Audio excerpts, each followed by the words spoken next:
गरीब अलल पंख अनुराग है, सुन मंडल रहती दास गरीब उधारिया, सतगुरु मिले कभी। जगत गुरु तत्वदर्शी संत रामपाल जी महाराज के सानिध्य में मनाया जा रहा है संत गरीब दास जी महाराज जी का बोध दिवस। इस 3 दिवसीय महासमागम में विशाल भंडारा, दहेज मुक्त विवाह, रक्तदान शिविर, नेत्र जांच शिविर, दंत चिकित्सा शिविर और महापुरुषों के जीवन पर आधारित भव्य प्रदर्शनी जैसे कार्यक्रम आयोजित होंगे। संत गरीब दास जी महाराज जी की अमर वाणी के अखंड पाठ में शामिल होकर अपने जीवन को धन्य बनाएं। इस संपूर्ण कार्यक्रम का सीधा प्रसारण आप 21 मार्च 2024 को सुबह 9:15 बजे से साधना टीवी पर और हमारे YouTube चैनल संत रामपाल जी महाराज पर एवं संत रामपाल जी महाराज एप्लीकेशन पर भी देख सकते हैं, जिसमें सर्व मानव समाज सादर आमंत्रित है। आयोजन स्थल है सतलोक आश्रम धनाना धाम, सोनीपत, हरियाणा।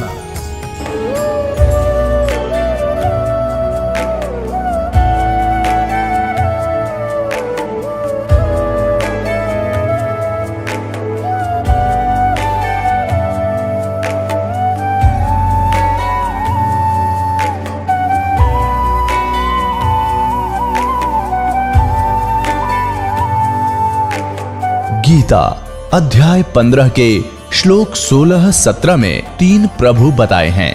ये 3 प्रभु कौन हैं? किस प्रभु की शरण में जाने के पश्चात जन्म और मरण समाप्त हो सकता है? 3 प्रभुओं में सबसे उत्तम परमात्मा कौन है? कैसा है?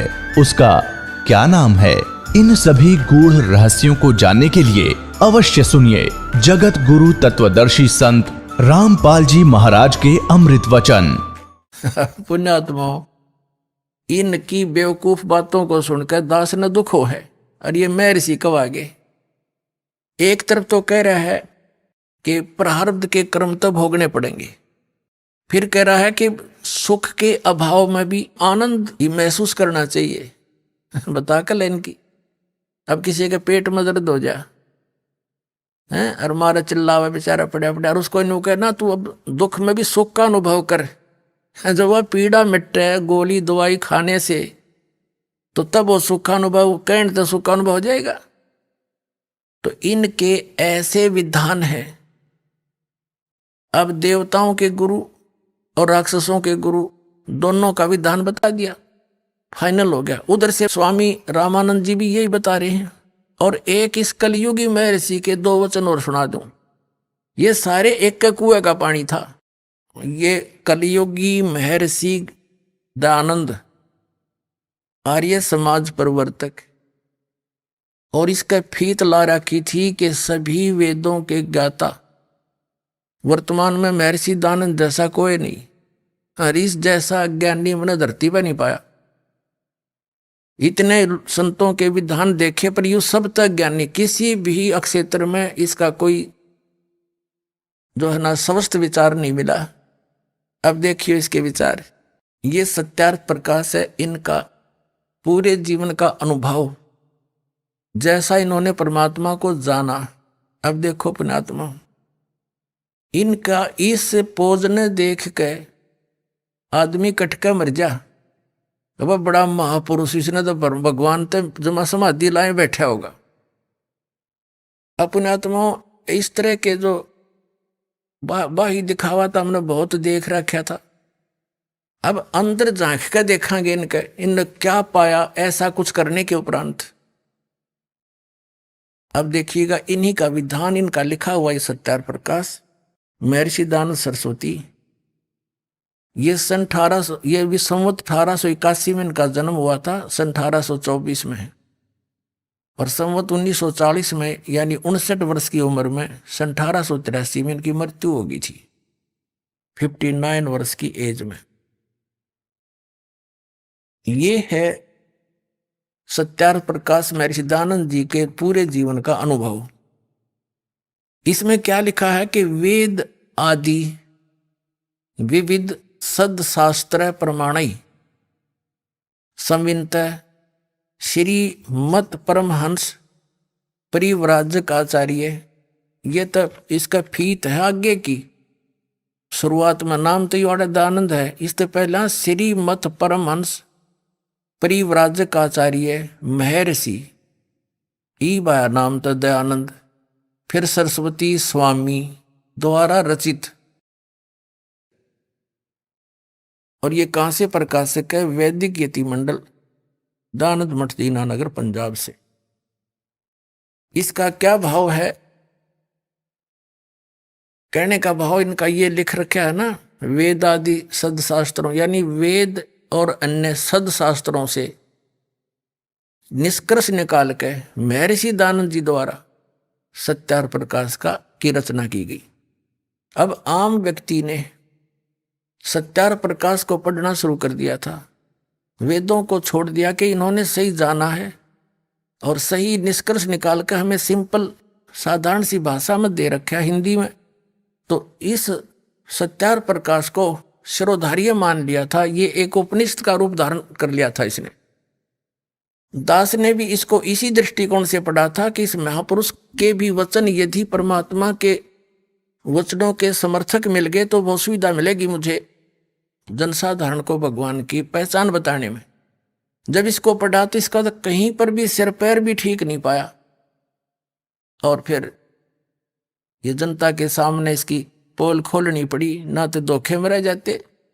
अब देखो ये कहां से छपा है? वैदिक यति मंडल, दानंद मठ, दीनानगर, पंजाब से सन 2000 में इसकी छपा है। मुद्रक है आचार्य प्रिंटिंग प्रेस, दानंद मठ, गोहाना मार्ग, रोहतक से ये प्रिंटेड है, मुद्रित है। इसके 7वें समोल्लास में आपको दिखाते हैं। इसके तो एक पृष्ठ पे कई विधान फेल हो जाते हैं। सत्यार्थ प्रकाश है 7वां समोल्लास, 7वां समोल्लास, और 154 पृष्ठ पे किसी ने पूछा प्रश्न, ईश्वर साकार है व निराकार? महर्षि दानंद उत्तर देते निराकार है। ठीक है, 154 पे 55 पे सामने 154 पे निराकार बताया, 155 पे सामने क्या बता रहा है? किसी ने प्रश्न किया कि परमेश्वर की स्तुति प्रार्थना उपासना करनी चाहिए व नहीं? उत्तर महर्षि दानंद का करनी चाहिए। प्रश्नकर्ता कहता है क्या स्तुति आदि करने से ईश्वर अपना नियम छोड़ स्तुति प्रार्थना करने वाले का पाप छुड़वा देगा? महर्षि दानंद कहता नहीं। प्रश्नकर्ता कहता तो फिर स्तुति प्रार्थना क्यों करना, किस लिए करें भाई, जब पाप नहीं छुड़ा सकता। अब कोई न्यू कहे कि क्या साबुन कपड़े का मैल छुड़वा देगा, अरे कोई न्यू कहे कि नहीं, ये तो स्वाभाविक प्रश्न उठेगा भाई फिर साबुन की आवश्यकता क्या? यदि परमात्मा पाप नाश नहीं कर सकता तो स्तुति भक्ति की आवश्यकता क्या? प्रश्न करता सही प्रश्न कर रहा है, लेकिन ये अज्ञानी क्या बोल रहा है देखिए। क्या स्तुति आदि करने से ईश्वर अपने नियम छोड़कर स्तुति प्रार्थना करने वाले यानी भगत के पाप छुड़वा देगा? स्वामी जी कहता नहीं, मेरे सिद्धांत कहता नहीं। प्रश्नकर्ता कहता तो फिर स्तुति प्रार्थना क्यों करना? स्वामी जी का उत्तर उनके करने का फल अन्य ही है। प्रश्नकर्ता कहता क्या है? स्वामी दानंद जी कहते हैं स्तुति से ईश्वर में प्रीति, उसके गुण कर्म स्वभाव से अपने गुण कर्म स्वभाव का सुधरना, प्रार्थना से निरभिमानता, उत्साह और साहे का मिलना, उपासना से परब्रह्म से मेल और उसका साक्षात्कार होना। वाह रे, ये इसी ऐसी बकवाद तो आदमी महामूर्ख बोल सकता है जो इन्होंने बोली है। पहले पर 154 पृष्ठ पे कह रहा है भगवान निराकार है, यहां कह रहा है उसका पाप तक कटे नहीं भक्ति तय और उसका साक्षात्कार हो जाएगा। बता, जिसके पाप नहीं कटे अपराधी व्यक्ति है और वो भगवान से मिल लेगा, और साक्षात्कार तो साकार का होता है, निराकार का होगा कैसे? अब पुण्यात्मा इस दास के सामने यह समस्या आ रही है, मैं सारी साची कहूं, मेरे वाली जचती नहीं, हरि ने सारी झूठ बोल रखी है फटोरी। तो अब इस ज्ञान से ही ये रेगमार लगेगा, प्रमाण दिखाए जाएंगे, ये क्या बोलते हमारे सदग्रंथ क्या बताते हैं। तो ये अज्ञानी सिद्ध हो जाएंगे सारे कि ये मूर्ख बना रहे थे अपने को, इनको कुछ भी ज्ञान नहीं था। फिर हम इन तट जाएंगे, अपना सही रास्ता पकड़ लेंगे। इतनी सी बात है दास की। और किसी की मान हानि करना या किसी को ऊंचा नीचा करना कोई उद्देश्य नहीं।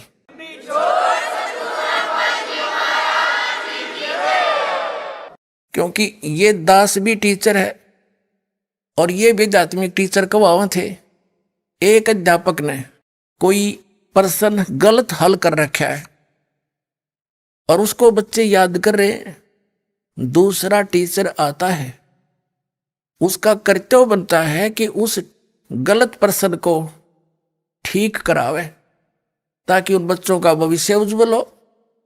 और उस टीचर का कोई विरोध करता है जो सही मार्ग, सही रास्ता और सही प्रश्न हल कर रहा है, तो कौन होगा? क्या वो हितैषी हो सकता बच्चों का? वो तो शत्रु होगा जो उस टीचर का विरोध करे जो सही हल करके दे रहा है। उसके दो प्रकार के कर सकते हैं। एक तो वो जिन्होंने वो गलत पुस्तक छाप कर बेच कर रोजी रोटी चला रहे, वो विरोधी हो सकते हैं कि तुम्हारा क्या होगा। या दूसरा केवल उनको मूर्ख बनाकर आचार्य शंकर बनकर उनके ऊपर शंकराचार्य आचार्य बनकर उनसे पैसे इकट्ठे कर रहा होगा मूर्ख बना के। तो करते रहो। दास ने तो साची कहने का ठेका ले रखा है। चाहे कुछ भी हो, ये पूरा ज्ञान विश्व में फैलेगा। भगवान का आदेश है, दास के साथ है परमात्मा और ये सफल हो रहा है।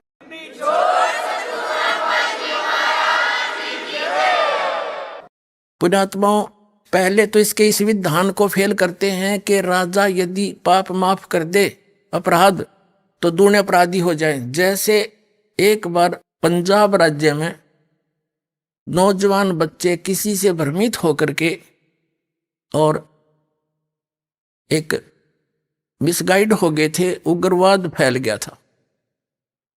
तो सरकार ने एक फैसला, एक आदेश जारी किया था कि जो मुख्य धारा में आ जाएगा बच्चा, पहले गलती होगी सो होगी किसी के धोखे भ्रमित करने से, तो उनके सब अपराध क्षमा कर दिए जाएंगे और वो सही नागरिक बनकर रहेगा। तो सभी के सभी आकर के उन्हें समर्पण कर दिया। सरकार ने ऐसा ही किया, जो गलती बन गई थी बच्चों से माफ कर दी, अब वो नेक नागरिक हो गए। यदि उनको सजा देता दूना और उग्रवाद बढ़ जाता। तो कहने का भाव ये है कि पहले तो ये विधान फेल कर दिया दानद का। आपने एक बहुत वेल नोन सी एक लेडी थी, औरत थी, बहन, जिसको फूलन देवी कहा करते थे। वो डाकू बन गई थी किन्हीं परिस्थितियों में। और जब सरकार ने उससे कहा कि यदि तू आगे अपराध नहीं करेगी तेरे पिछले सारे माफ कर देंगे, तो उसने समर्पण कर दिया, स्वीकार कर ली और वो MP तक बन गई, मेंबर ऑफ पार्लियामेंट तक बन गई थी वो लड़की बहन। तो पहले तो इस दयानंद की मोटी बुद्धि यहाँ फेल होगी, जो ये कहता है कि राजा से कर दे वैसा, उसको कैसे और अपराध करने लग जाएंगे। नहीं, ये परमात्मा का विधान है। जैसे गलती से बगैर ज्ञान के आपने जो गलतियां कर दी वो माफ करेगा, आगे सतर्क कर दिया जाएगा, ऐसा ज्ञान दिया जाएगा कि फिर से ऐसी गलती ना करना, फिर ये दुख आपको फिर हो जाएंगे, तो फिर ऐसी गलती कोई नहीं करता। तो ऐसे ही अब दूसरा जो प्रश्न है कि साधक के पाप, साधना से भगवान पाप नाश नहीं करता, तो क्या यह बुद्धिमान व्यक्ति बात कर सकता है और कहता है इससे और फल हो जाता है, और अन्य ही फल है। अन्य क्या फल है कि उपासना से परमात्मा का साक्षात्कार हो जाता है और परमात्मा को निराकार बताते हैं महर्षि दयानंद। इसका तो कितना सर पैर नहीं, किसी भी ज्ञान, किसी भी बात का कोई स्टेटस नहीं। अपन आत्माओं, जैसे कोई रोगी है, डॉक्टर के पास जाता जिसने बहुत बड़ा बोर्ड लगा रखा है, और उससे कहे कोई कि भाई क्या औषधि खाने से रोग नाश हो जाएगा, और वो डॉक्टर ये कहे कि भी औषधि खाने से रोग तो समान ही हो सकता, तो स्वाभाविक व्यक्ति पूछेगा फिर औषधि खाने का फायदा क्या। और वो ये कहे डॉक्टर पद पर की फीत लाया हुआ व्यक्ति कि औषधि खाने से अन्य लाभ हो जाएगा। प्रश्नकर्ता कहेगा भाई अन्य क्या लाभ होगा, कि पहलवान बन जाएगा, किसी का TB हो रही हो है, वो पहलवान बनेगा रोग से, वो रोग कटे जब आप पहलवान हो जाएगा वो। तो इन बुद्धिहीन लोगों की ये थ्योरी थी, ये विधान था इनका। ये तो है अपना अनुभव, और ना ये कहते हैं वेदों में ऐसा ही लिखा है, मैंने वेदों अनुसार इसका रचना की है। अब वेद क्या बताते हैं वो दिखाते हैं। ये देखिएगा यजुर्वेद, इसके अनुवादकर्ता भी कमाल की बात है महर्षि दानंद ही हैं।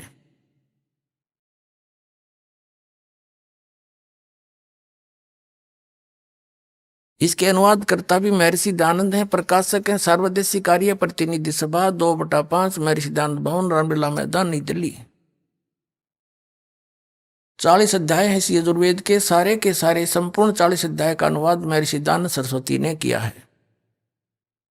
मुद्रक है Prince offset printers 1510 Pataudi house Daryaganj नई दिल्ली से। अध्याय नंबर 8 का श्लोक नंबर 13 दिखाते हैं आपको। ये है 8वां अध्याय 8वां अध्याय, और 241 पृष्ठ पे महर्षि दानंद का अनुवाद है। यहां इसकी मूल पाठ है, मूल संस्कृत है। देव कर्तस्य एनस्य अवजनमसि, मनुष्य कर्तस्य एनस्य अवजनमसि, पितर कर्तस्य एनस्य अवजनमसि, ये सारी संस्कृत है। इसका अनुवाद यहां किया इन्होंने। ये 241 पे हमने पढ़ा, अच्छी तरह देख लो, कोई नहीं सोचा दूसरा पृष्ठ दिखा गया होगा। ये 242 पे यहां इसने क्या कहा है कि हे सबके उपकार करने वाले मित्र आप, दान देने वाले के एनस्य शब्द देखो हम, क्योंकि देवनागरी लिपि हम आसानी से पढ़ सकते। एनस्य माने अपराध, एनस्य माने अपराध कहो पाप कहो, एनस्य माने ये स्वयं पाप भी लिख रहा है। अपराध कहो चाहे पाप कहो, अपराध के विनाश करने वाले हो। साधारण मनुष्यों के किए हुए एनस्य माने अपराध के विनाश करने वाले हो। विनाश कहो, अक्षमा कहो, नाश कहो। अब यहां इसने थोड़ी सी हेराफेरी कर दी, मित्र लिख दिया। अपने आत्माओं, जो श्रद्धालु सत्यार प्रकाश को पढ़ते हैं उन्होंने ये तो फाइनल कर रखा है कि भगवान कुछ नहीं कर सकता, पाप नाश नहीं कर सकता, क्योंकि महर्षि दानंद ने वेद निष्कर्ष सत्यार प्रकाश में लिख दिया। तो फिर वो इसको पढ़ने लगे, वेदों को, उसके अनुवाद को। उन्होंने देखा है तो मित्र के बारे में लिख रखा है, किसी ने जानने नहीं दिया। यो यहाँ तो पाप नाश का लिखा है। अब पाप मित्र, दान करने वाले के पाप के नाश करेगा बता, तो भगवान ने का जिक्र है। तो इसने इसका भी समाधान कर रखा है, दानंद जी ने दिखाते हैं। अब हम सत्यार्थ प्रकाश को पुनः उठाते हैं। इसमें से मित्र शब्द के बारे में इन्होंने क्या कहा है वो दिखाते हैं।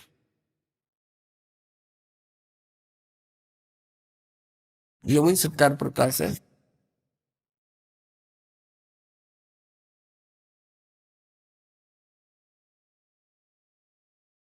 ये प्रथम समोल्लास में इसने भगवान के नामों का उल्लेख किया है। 18 पृष्ठ पे क्या कहा है, इसमें इसने कहा है कि हे जो सबसे स्नेह करे, सबको प्रीति करने योग्य है, वह परमेश्वर सबका सच्चा मित्र है। इससे परमेश्वर का नाम मित्र है। अब यह सिद्ध हो गया कि जहां इसने वेदों में मित्र शब्द प्रयोग किया है वो परमेश्वर का बोध है। पुण्यात्माओं, जो एक क्रोथा कांड हुआ है ये इसी का परिणाम था कि इनकी पोल खोल दी और दानंद की वो महर्षि वाला जो फीत थी वह उतार के धर दी दास ने। पुण्यात्माओं, एक थोड़ी सी कथा सुनाता हूं यहां पर। पहले ये कंसेप्ट क्लियर कर दूं फिर सुनाऊंगा। अब ये तो एक बार ना ये क्रोथा कांड जो कारण हुआ था, इस दास ने जब सत्यार्थ प्रकाश को पढ़ा, देखा, वेदों से मेल किया तो ये सारा फेल पाया। वेद परमात्मा को साकार बताओ, मनुष्य दृश्य बताओ, भगवान को अयो निराकार बतावे। वेद एक देशीय बताओ कि एक स्थान पर रहता, यूं कहे कि एक स्थान पर भगवान रहता ही नहीं। तो वेदों को समझा कहां से इसने अज्ञानी ने। और महर्षि कौन सी साइड तो हो गया यो, बड़ा दुख हुआ। समाचार पत्रों में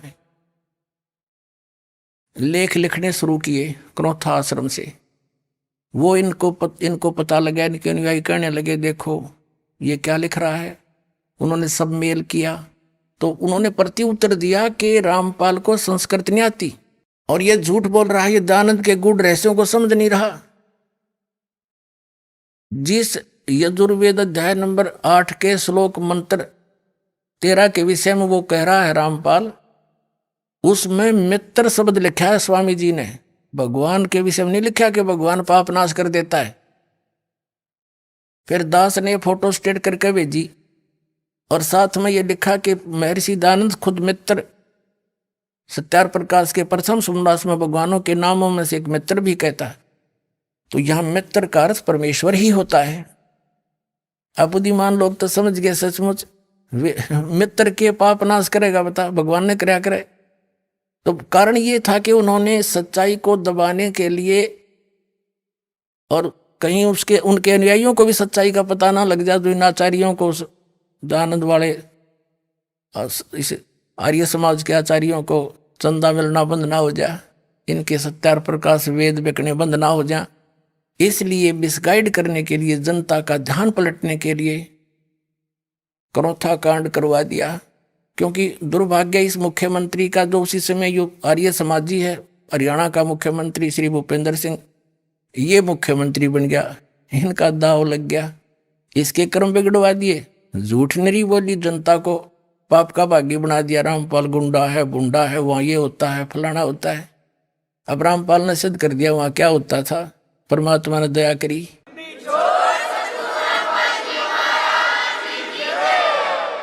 तो पुण्यात्माओं, इन्होंने ऐसा जुल्म कर रखा है, ये हितैषी नहीं है किसी जनता के। हितैषी होते स्वीकार करते कि सच्चे गलती हो रही है, और प्रमाण दिखा रहा हूं फिर भी ना मानने देते। तो इन जैसे तो दुष्ट हो ही नहीं सकते धरती पे। ये आचार्य क्या क्या आचार्य है फिर, ये जो सच्चाई को जनता से दूर रखने के लिए जुल्म करवा दिया, हमें जेल भिजवा दिया, झूठा मुकदमा बनवा कर और भक्तों को सताया। इनका बहुत बुरा होगा इनका अंत में। और हम तो आज भी उनके विरोधी नहीं है, क्योंकि दास को पता लग चुका है कि ये काल करवा रहा सारा, सभी उस परमात्मा के बच्चे हैं और वो भी मिसगाइड है। हम उनके हित में ही कह रहे हैं कि वो भी समझे और सच्चाई को स्वीकार कर अपना कल्याण करावें। हम तो उस विधान का पालन करने वाले हैं कि जो तोकू काटा बोए वह को बो तू फूल, और तोहे फूल के फूल हैं उसको है त्रिशूल। हम उनका आज भी बुरा नहीं सोचेंगे, क्योंकि हमारे भगवान का आदेश है, उनकी करनी उन्हें आप मिलेगी जिसा उन्हें कर रखे।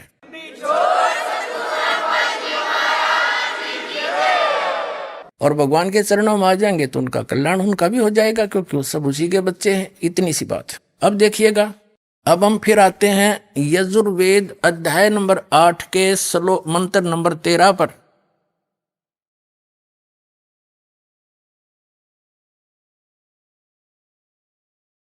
ये 8वां अध्याय है और ये 13 नंबर मंत्र यहां से स्टार्ट होता है।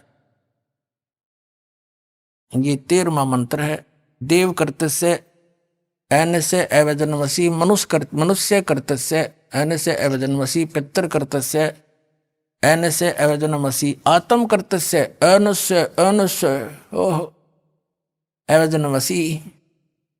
अब 241 पर है ये मूल संस्कृत। अब अनुवाद इनका 242 पर है।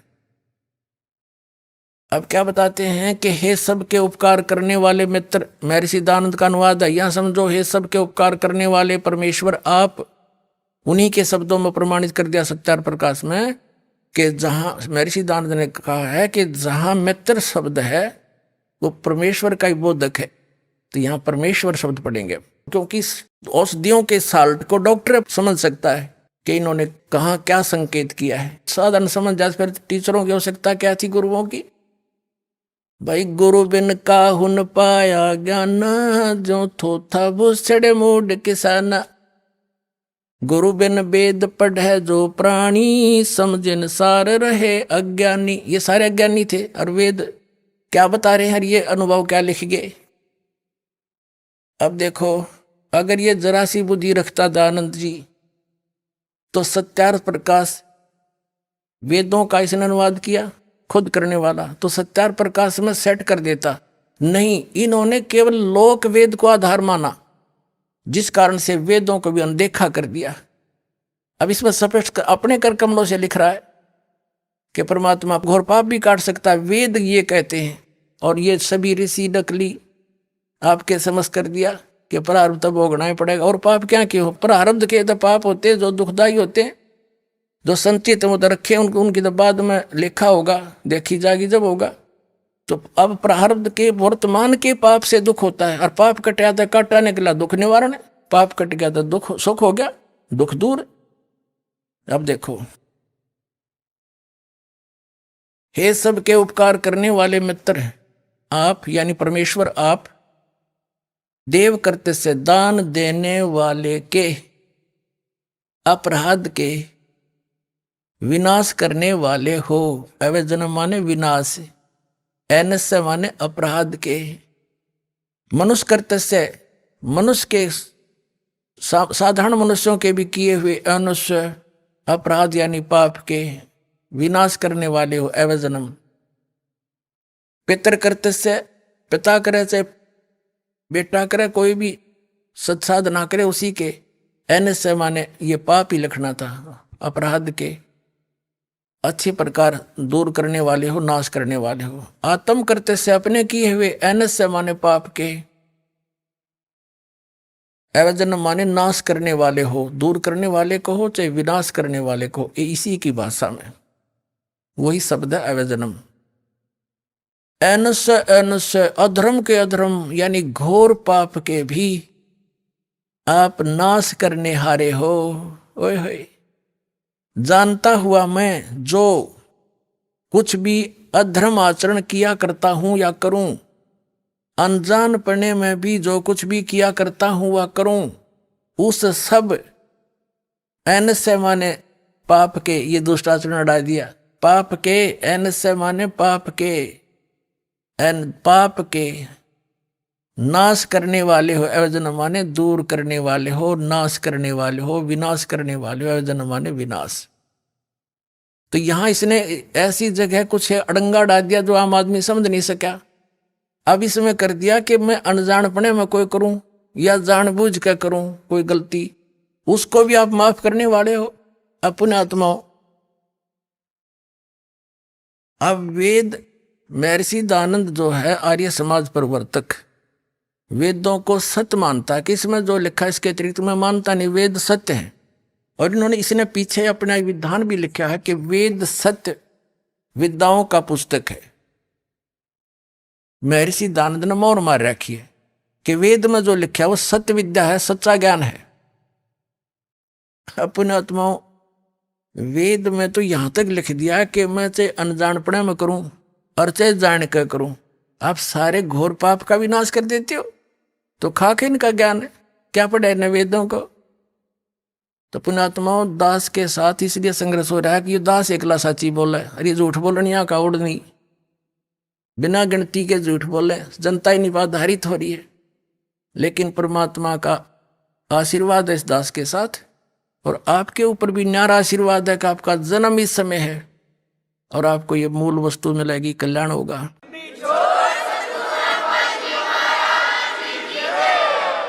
अब इसमें वेदों में जो ज्ञान दिया है कि जान के करूं और चाहे अनजानपणे में करूं, सारा ही माफ कर देते हो आप। जान के कौन से होते हैं? अब परमात्मा ने धर्मदास साहिब जी से कहा था, धर्मदास जी ने बोले कबीर परमात्मा एक जिंदा महात्मा के रूप में थे, और कबीर साहब ने जब धर्मदास जी के सज्ञान का पर्दाफाश करना किया तो दुख मान गया और कहने लगा हम पाप ना करते, हम हिंसा नहीं करते, जीव हिंसा। क्योंकि धर्मदास जी ने कबीर परमेश्वर को सोचा था ये मुसलमान है और हमारे देवताओं का जो है विरोध कर रहा है जानबूझ के, लेकिन परमात्मा साची कहे थे। तो तब परमात्मा ने कहा था कि धर्मदास, सत्य ब्राह्मण की है हत्या, जो चौका तुम देवो नेता, ब्राह्मण से हत्या सो होई, जल स्नान करत हो सोई, पृथ्वी ऊपर पग जो धारे, करोड़ जीव एक दिन में मारे। पता फिर इतने पाप तो डेली करने लग रहा का जीवन ऐसा नहीं करता। जैसे लिपा पोती करते हो, पोचे लगाते हो, इनमें न जाने कितने जीव मरे। खेती करता है किसान, फाली के साथ न जाने कितने जीवों के पेट के अंदर से वो निकालता फाली, यानी वो तीखा हथियार जो फाली बोलते हैं उसको। तो कहने का जैसे अग्नि जलाते हैं इसमें जीव मरे, लकड़ियों में, उपलों में पोचा लगाते इनमें जीव मरे। हम चलते फिरते काम के लिए जाते हैं, अपने व्यवसाय के लिए जाते हैं, नौकरी के लिए जाते हैं, मजदूरी के लिए जाते हैं, उनमें जीव मरे। तो ये हमें पता है कि ये हो रहे हैं। जैसे किसान खेती करता है, स्प्रे करने पड़ते हैं उसको मालूम है कि ये मेरे फसल में कीट लगा हुआ, इसका नाश करना पड़ेगा, ना तो इसको ये खा जाएगा, मैं कंगाल हो जाऊंगा। और जैसे हम रोगी हो जाते हैं तो हमारे अंदर जो हानिकारक कीटाणु बढ़ जाते हैं ब्लड में, उन गोली खाते हैं, उन गोलियों से वो कीटाणु मारे जाते हैं, वो जीव है। तो यहाँ वेद का कहने का तात्पर्य ये है कि आपको पता भी है कि ये पाप हो रहे हैं, इनको त्यागा नहीं जा सकता। इच्छा कर मारे नहीं, बिन इच्छा मर जावे, कह कबीरता दास का पाप नहीं लगावे। उसको पाप नहीं लगे, जान के नहीं मारे। जैसे बैठा मकोड़े पर कीड़ा आ गया, उसके नो मारी ईंट, को बात हुई है। आप चल रहे हो, इच्छा नहीं मारने की, और मर रहे हैं तो वो आपका वश नहीं। कोशिश करें जहां तक पैर बचा कर रखा जा रखे। तो दया भाव हो।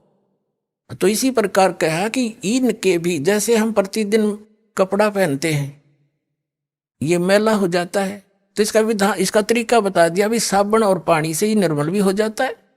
तो डेली जो हम साधना करते हैं, और ये हमारे ये जीव हिंसा होती है जो ना चाहते हुए होती है, इच्छा नहीं हमारी, तो उनके लिए ये भक्ति साधना इसलिए दी जाती है कि आपका डेली वो पाप जो होते हैं, मैल बन गया आत्मा, वो साफ होता रहेगा।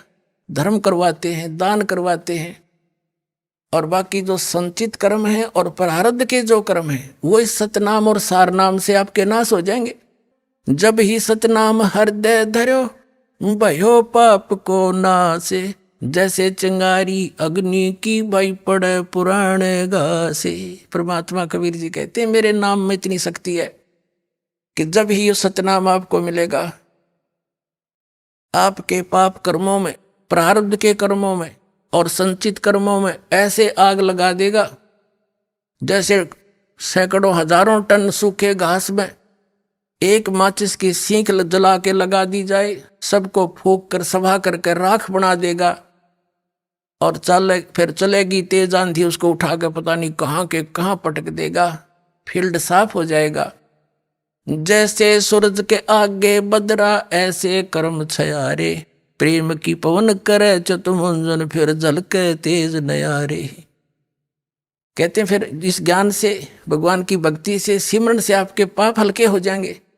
आत्मा में एक छोटी सी बात पर भी आंसू आने शुरू हो जाएंगे भगवान की चर्चा में, तो समझो आपके पाप अब नाश हो लिए। जैसे कहते हैं, जैसे सूरज के आगे बदरा, सूर्य के आगे बादल अड़ जाते हैं, ऐसे कर्म छयारे, आत्मा और परमात्मा के बीच में ऐसे कर्मों की छाया है, ऐसे उनके छाए हुए हैं आगे। और फिर इस सत भक्ति करेंगे, परमात्मा में प्रेम जागेगा। कहते प्रेम की पवन करे चितमंजन, झलके तेज नयारे। प्यार जागेगा मालिक के प्रति, तो समझो आपके वो पाप के बादल छट चुके हैं। जैसे तेज हवा चलती है, बादलों को इधर उधर तितर बितर कर देती है, सूर्य फिर साफ दिखाई देता है, ऐसे आपके पाप कर्मों के बादल इस सतनाम और इस भक्ति से ऐसे छट जाएंगे। फिर आपकी आत्मा में परमात्मा की न्यारी कसक पैदा होगी।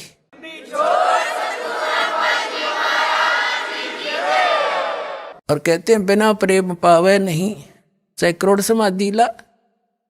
भगवान के ज्ञान से और इस भक्ति से आत्मा निर्मल होगी, हमारा जो करड़ापन वो खत्म होगा, जो हृदय में हमारा पाप जमा होने से हम इतने कट्टर बन गए हैं, हम झुकना जानते नहीं, हम कोई नेक काम में रुचि रही नहीं, तो ये हमारे पाप कर्मों का दुष्प्रभाव है।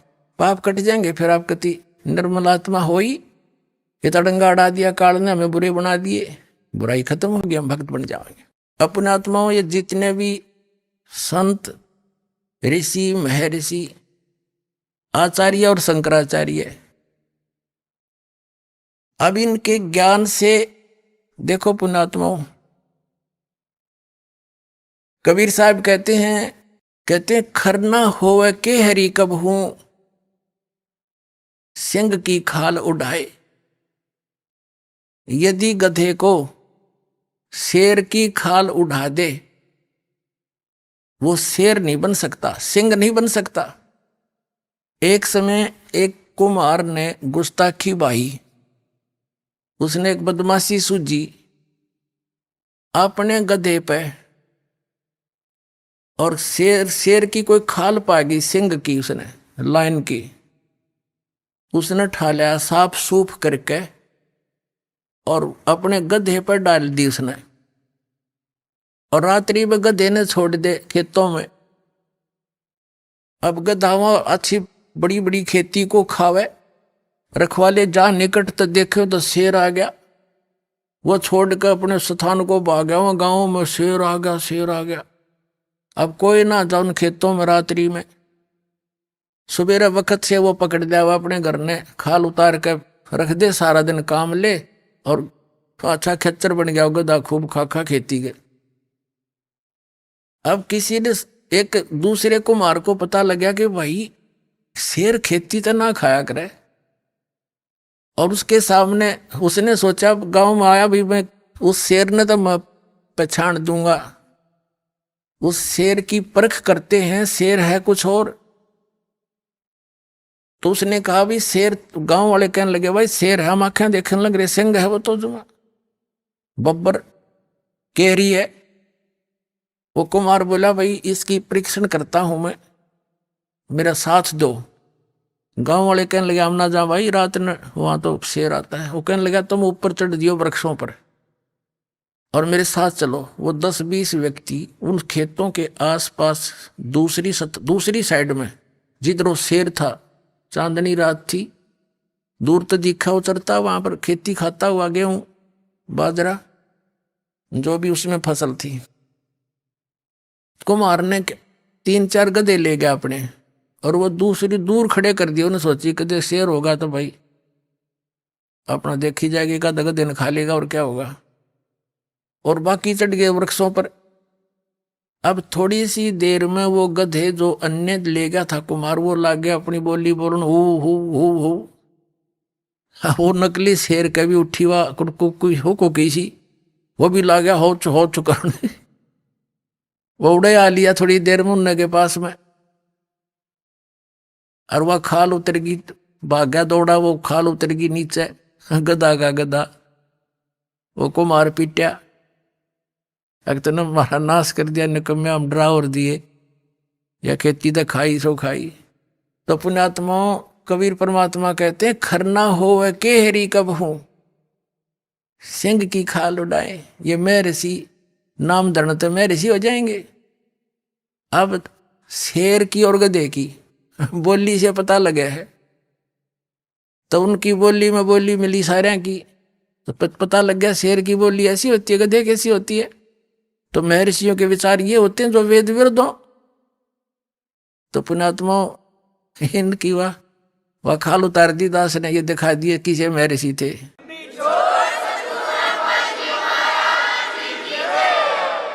यानी इनकी बोली शेर की बोली और गधे की बोली का निर्णय कर दिया। वेद तो शेर की बोली, और कबीर परमात्मा और महापुरुषों ने जिनने परमात्मा को देखा और भगवान ने स्वयं आकर बताया, वह शेर की भाषा, वो तो सत्य है। और उसके विपरीत जो ज्ञान दे रहा है वह शेर की भाषा नहीं, गधे की भाषा है।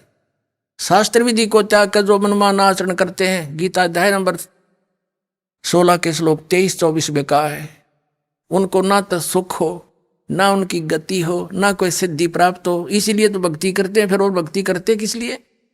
यूजलेस। इससे तेरे लिए अर्जुन कर्तव्य की व्यवस्था में कौन से साधना कर्म करने चाहिए, कौन से नहीं करने चाहिए, वेद ही शास्त्र ही प्रमाण है। किसी की दंत कथा पर विश्वास मत करना। तो पुण्यात्मा, हमने अपने सदग्रंथों को ही पुनः देखना होगा और दास उन सदग्रंथों से ही आपके रूबरू कर रहा है कि ये ज्ञान गलत है इनका। आज तक के जितने भी ऋषि महर्षि आचार्य शंकराचार्य और संत, चाहे वो कबीर पंथी हैं और चाहे दूसरे पंथी हैं, उन महापुरुषों को छोड़कर जिनको परमात्मा सीधे मिले थे और ज्ञान दिया था, सतलोक ले गए थे, वापस छोड़ा था, बाकी किसी के पास भी अध्यात्म ज्ञान नहीं है। केवल लोकवेद, दंत कथा और शास्त्र विरुद्ध ज्ञान और समाधान उनके पास है, जो जनता का हानिकारक है, उनका जीवन नाशक है। उसको त्याग दो, इसको ग्रहण कर लो। इतनी सी बात दास सारे प्रयत्न में करके यही फाइनल करता है। आप सभी परमात्मा के बच्चे हो। ये संत आचार्य ऋषि महर्षि जो पहले चले गए तो गए उन बाढ़ में, उनका तो हो गया नाश जीवन। जो वर्तमान में जितने भी बैठे हैं संत हैं, ऋषि हैं, आचार्य और शंकराचार्य हैं, इनको सोचना चाहिए कि ये दास क्यों इतना बोल रहा है। आपके सीधम सीधा कह रहा हूं, तुम्हारा ज्ञान गलत है, तुम्हारी साधना गलत है, वेद विरुद्ध है, गीता विरुद्ध है। तो ये सांप सूंघ ज्ञान ने बोलते क्यों नहीं? या तो न्यू के रामपाल झूठ बोल रहा है, नहीं तो स्वीकार करें हाँ भाई गलत है, ताकि यह जनता जल्दी मान जाएगी। उनके कहने से सिर्फ इतना फर्क पड़ेगा कि सब सतर्क होंगे कि सचमुच, फिर वो देखेंगे सदग्रंथों से मैं दिखा दूंगा या सच्ची न्यू है भाई। अल्लाह अपना भगवान पहचान लेंगे, दास का भी काम हल्का हो जाएगा, बैठ कर भक्ति करा करेंगे, पूरा विश्व नाम लेगा और कल्याण हो जाएगा सबका।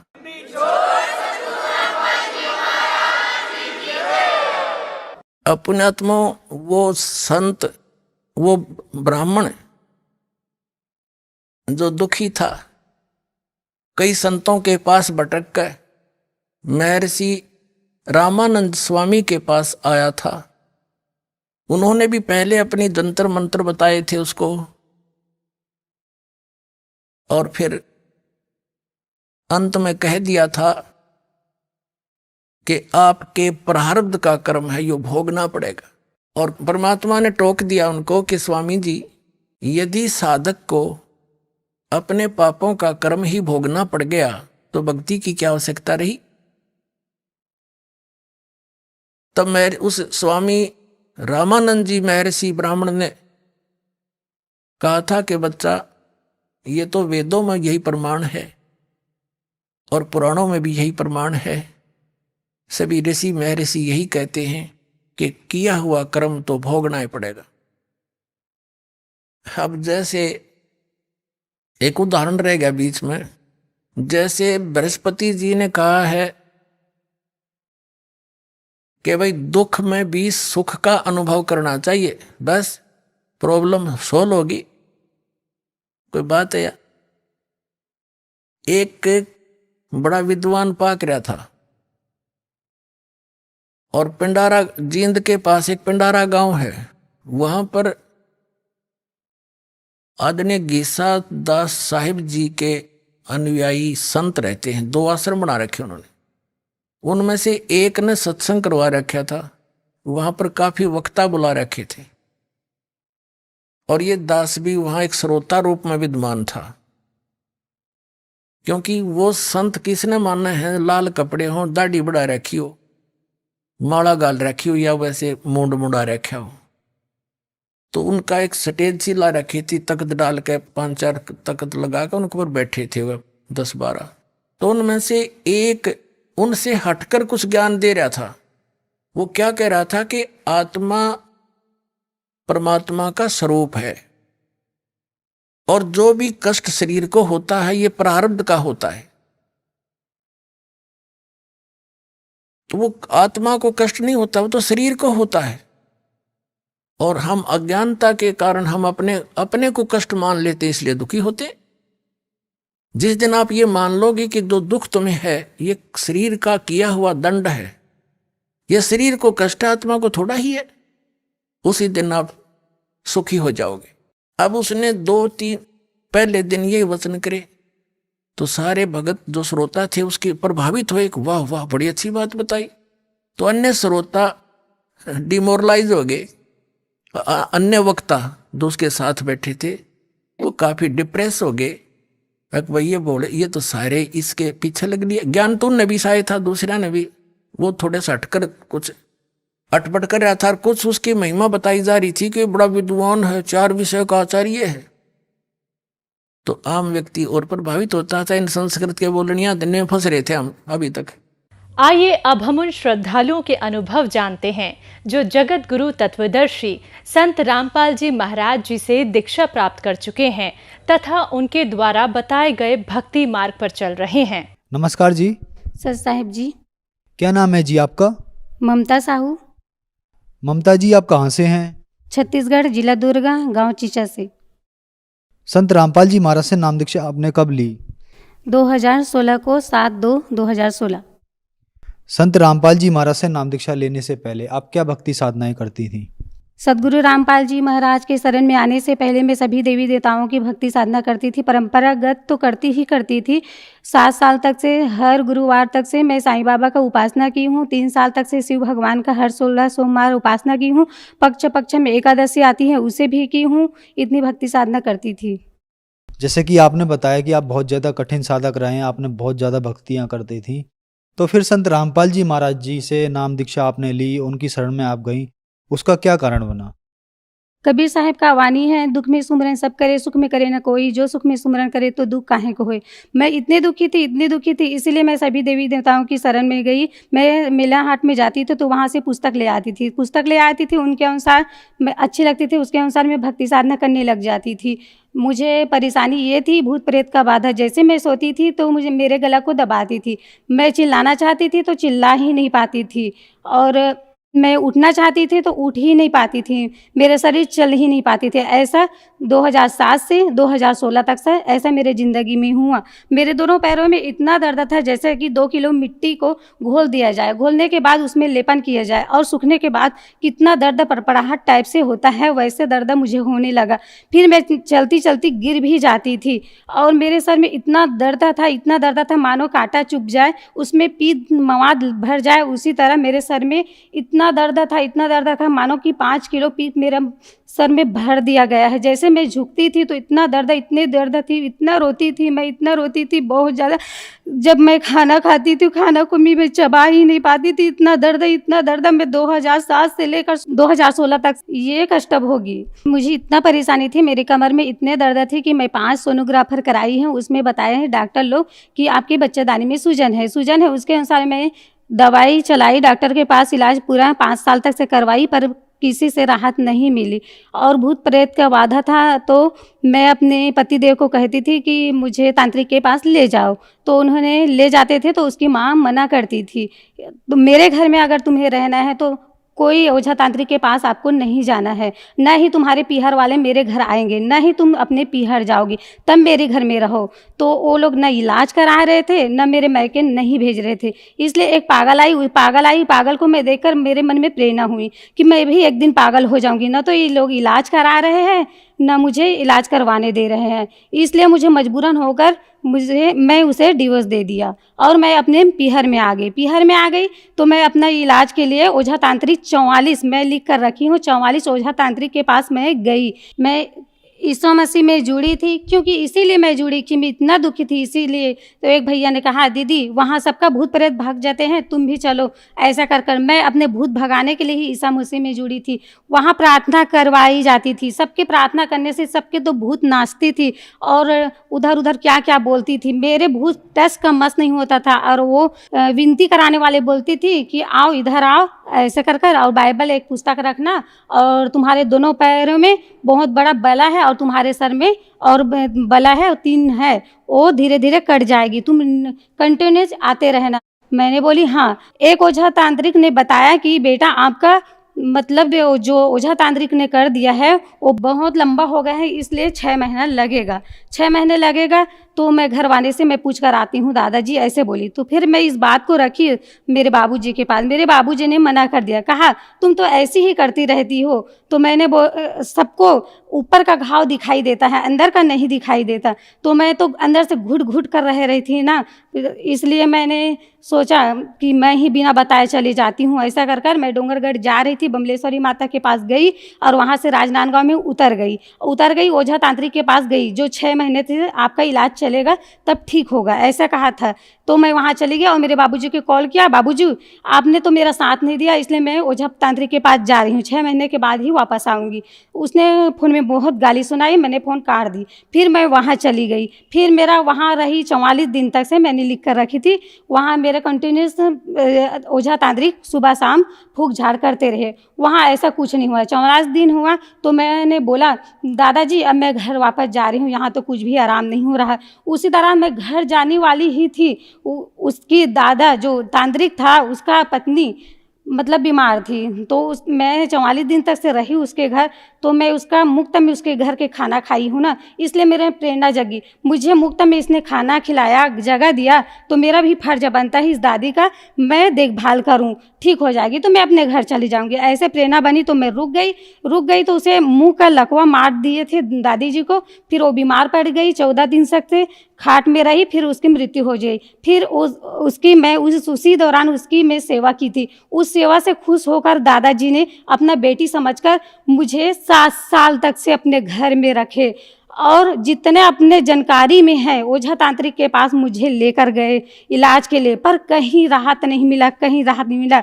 इतना पैसा लगा ओझा तांत्रिक के पास, मैं लिख कर रखी हूँ। दादाजी ने जो अनजान है उसने मेरे पर इतना दया कर 50,000 का ओझा तांत्रिक के पास ले जाने का खर्चा उठाया और कहा बेटी साईं बाबा के दरबार में आए हो तो तुम रोते आए हो तो हंसते जरूर जाओगे, जब तक तुम ठीक नहीं होगे तब तक मैं तुम्हें वापस नहीं भेजूंगी। क्योंकि मैं घर इसलिए वापस नहीं आई क्योंकि मैं तो काम कर ही नहीं सकती थी, मेरे पैरों में दर्द इतना था कि मैं चलते चलते तो 2-3 बार पूरा गिर ही गई थी। इसलिए तो गांव में आऊँगी तो काम तो वैसे कर ही नहीं पाऊँगी, इससे अच्छा है मैं यही रहूँगी, दादाजी को खाना पीना दूँगी और मैं खुद यहाँ रहूँगी। ऐसा करके मैं अनजान के घर में 7 साल रही और अपने जैसा माना, अपने से बढ़कर मुझे माना, माँ बाप का प्यार सबने पूरा दिया।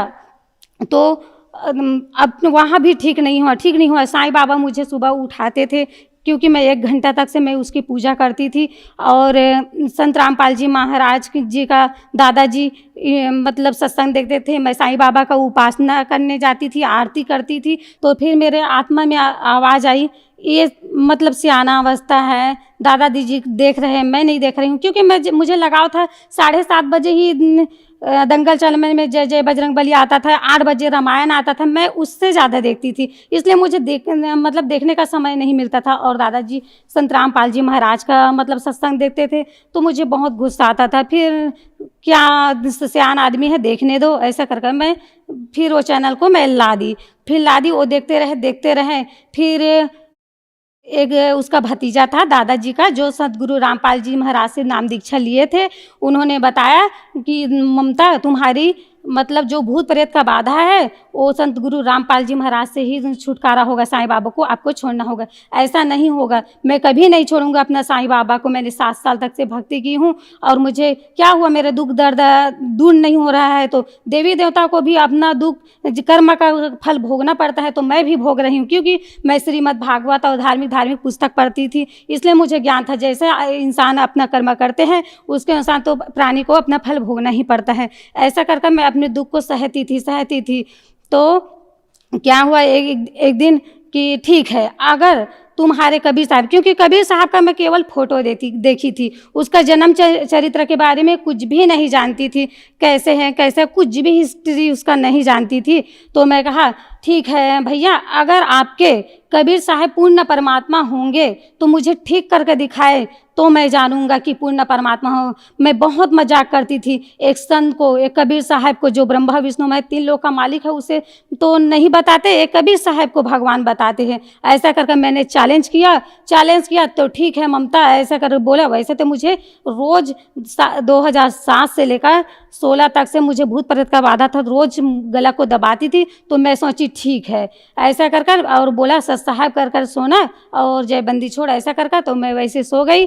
फिर मैं अपने उंगली से गिनी, 17 दिन तक से कोई भूत प्रेत का बाधा मुझे नहीं हुआ, पूरा ठीक हो गया। फिर मैं भैया को बोली, भैया मैं 17 दिन उंगली पर गिनी हूँ, कुछ भी नहीं हुआ, मुझे नाम दीक्षा दिलाओ। तो भैया बोले पहले अपना ज्ञान समझो ममता, फिर उसके बाद नाम दीक्षा तुम्हें दिलाऊंगी, इतना हड़बड़ी मत करो, पहले ज्ञान समझो, सत्संग सुनो। नहीं भैया, मेरा दुख कहीं दूर नहीं हुआ। आज सदगुरु रामपाल जी के केवल 40 मात्रा से मेरे दुख का दूर हुआ है, तो मैं नाम दीक्षा लूंगी। ऐसा करके जिद करने लगी। भैया ने कहा चलो ममता आश्रम जाओगी? हाँ भैया मैं जाऊंगी, पर नाम दीक्षा है लेकर आऊंगी। ऐसा कर गई और नाम दीक्षा ली। मैं नाम दीक्षा लेकर आई। 2 दिन के बाद मुझे साईं बाबा सदगुरु रामपाल जी का चेहरा हटकर साईं बाबा हर कण कण में मुझे दिखाई देने लगे और मैं खुश हो गई, क्योंकि मैंने 7 साल तक से मैं साईं बाबा का पूजा की थी ना, इसलिए मैं बहुत खुश हो गई। देखो दादाजी, फिर मैं दादाजी ओझा तांत्रिक जो दादाजी के पास मैं रहती थी उसे बताई कि दादाजी देखो मुझे साईं बाबा दर्शन देकर रोम रोम में हर कण में आँख बंद करती थी, तो भी मुझे साईं बाबा तो खुशी का ठिकाना ना रहा। फिर उस भैया को बताया, भैया मुझे साईं बाबा दर्शन दे रहे हैं। और पता है गुरु साधना चैनल पर जो सदगुरु रामपाल जी महाराज का चेहरा दिखाई मुझे नहीं दे रहा है, केवल साईं बाबा प्रवचन कर रहे हैं, पूरा मुझे दिखाई दे। फिर वो भैया ने बोला तुम 7 साल तक से तुमने साईं बाबा की पूजा की, क्यों उतना दिन तक से तो आपको दर्शन नहीं दिया? ममता ये साईं बाबा नहीं है, आपको भ्रम करने के लिए ये काल दर्शन दे रहे हैं। तो मेरे मन में डाउट हुआ, हाँ मैं तो इतना भक्ति साधना की हूँ, क्यों मुझे दर्शन नहीं दिया, आज क्यों दे रहे हैं? तो ओझा तांत्रिक वाला दादाजी बोले बेटा तुम साईं बाबा को छोड़कर चली गई हो ना संत रामपाल जी महाराज के शरण में, इसलिए वो अपने पास बुला रहे हैं, आ जाओ बेटा ऐसा कर। फिर भैया ने बोला नहीं वो काल है। हाँ मेरी समझ आ गई, हाँ मेरे दुख तो दूर साईं बाबा ने तो नहीं किया। ऐसा हुआ। आपकी कहानी बहुत दुख भरी, आप पे बहुत ज़्यादा कष्ट आए। तो संत रामपाल जी महाराज से नाम दीक्षा लेने के बाद आपको क्या क्या लाभ मिले? पहला लाभ तो मुझे हुआ कि चैलेंज मंत्र से मुझे ठीक किया। फिर कमर दर्द नाम दीक्षा लेने के बाद तो 6 महीना तक से रही। फिर सतनाम का प्राप्त हुआ। तो मैं साधना चैनल में सुनती थी सदगुरु रामपाल जी का, सतनाम में इतना पावर है, कितना भी बड़े दुख हो वो हट जाता है। तो मैं सतनाम प्राप्त करके आई। कुछ दिन के बाद मैं सदगुरु रामपाल जी महाराज को गिड़गिड़ाने लगी, प्रार्थना करने लगी, आप तो कहते हैं कि सतनाम में इतना पावर है, फिर मेरा कमर दर्द क्यों ठीक नहीं हो रहा है? ऐसा कर फिर एक दिन संत रामपाल जी महाराज सपना में आए। फिर उस संत रामपाल जी बोला बेटा आप सतनाम तो ले ली हो, उसकी भक्ति करो, फिर धीरे धीरे ठीक हो जाएगा। ऐसा कर कहा। और 7 महीने के बाद मेरा कमर दर्द कहाँ गई, मुझे कुछ ही भी पता नहीं चला। जो कमर दर्द के कारण आज मेरा जिंदगी ही बर्बाद हो गई। 5 सोनोग्राफर कराए, इतने डॉक्टर कराए, आज केवल संत गुरु रामपाल जी महाराज के नाम दीक्षा से और उसके जाप करने से पूरा छूमंतर हो गई। मेरे कमर दर्द में इतनी परेशानी थी जो मैं 5 सोनोग्राफर कराए, एक एक्सरा कराए जिसमें नॉर्मल ही बताए, और यहाँ पर बताए कि डॉक्टर ने कि आपका बच्चादानी में सूजन है। उसके अनुसार मैंने दवाई चलाई।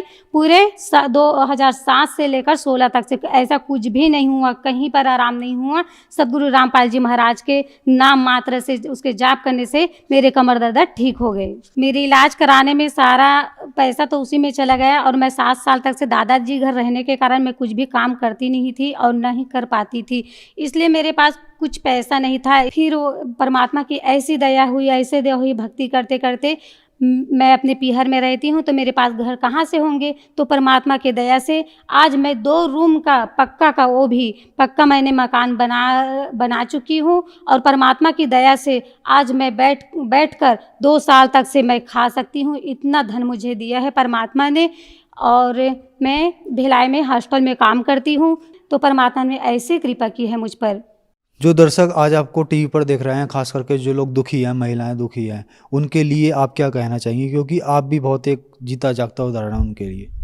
मैं सभी से यही कहना चाहूँगी, क्योंकि आज इस संसार में कोई मानसिक से, कोई शारीरिक से किसी न किसी तरह से आज सब, चाहे पैसा वाला हो चाहे गरीब हो, सभी दुखी है। इसलिए मैं यही कहना चाहूँगी, सदगुरु रामपाल जी महाराज का सत्संग सुने। सत्संग मात्र से ही इतना मन को शांति मिलती है, इतना शांति मिलती है। आधा दुख तो सत्संग सुनने मात्र से ही दुख दूर हो जाती है। इसलिए मैं सभी से यही प्रार्थना करना चाहूँगी, ओझा तांत्रिक जितने ऋषि आज विश्व में धर्म गुरु है उसके पास जाते हो तो एक बार संत रामपाल जी महाराज का सत्संग सुनने में क्या जाता है, उसका सत्संग सुनिए और वो क्या बताते हैं उसे सुनो, क्या सही है क्या गलत है। इसलिए मैं सभी से यही प्रार्थना करती हूँ कि सदगुरु रामपाल जी महाराज का सत्संग को सुनो और देखो और जानो परखो।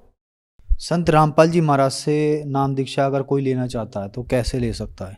सदगुरु रामपाल जी महाराज का नाम दीक्षा लेना चाहते हैं तो बहुत सरल तरीका है। चैनल पर पट्टी चलती रहती है निरंतर, उसमें नंबर दिए गए होते हैं, उसे कांटेक्ट करो और नाम दीक्षा ले सकते हैं। धन्यवाद जी। सच साहेब सर जी।